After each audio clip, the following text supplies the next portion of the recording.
¿Alguna vez imaginaste una Navidad diferente? Una Navidad llena de brillo, elegancia y serenidad, donde el color azul se convierte en el protagonista de cada rincón. Hoy te mostraré ideas hermosas, fáciles y llenas de estilo para que tu hogar se vista de azul esta Navidad. Así que quédate hasta el final, porque las últimas ideas te van a encantar. Comencemos con el árbol. El azul combina perfectamente con plateado, blanco o dorado.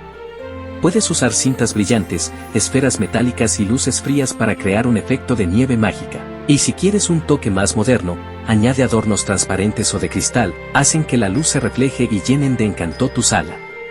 Para el centro de mesa, te sugiero una base blanca o de madera, con velas azules, piñas pintadas en tonos plateados y pequeñas ramas de eucalipto o pino.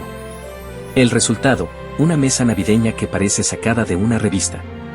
Pero no te detengas ahí.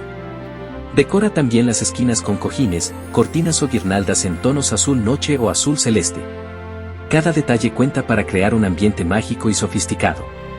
Y recuerda, el azul no solo representa elegancia, también simboliza paz, esperanza y armonía, todo lo que queremos sentir en Navidad. Así que deja volar tu creatividad, mezcla texturas, brillos y tonos, y convierte tu casa en un rincón lleno de encanto y tranquilidad. Si te gustaron estas ideas, dale me gusta, suscríbete al canal y cuéntame en los comentarios cuál fue tu decoración azul favorita. Nos vemos pronto, y que tu Navidad brille con la magia del color azul.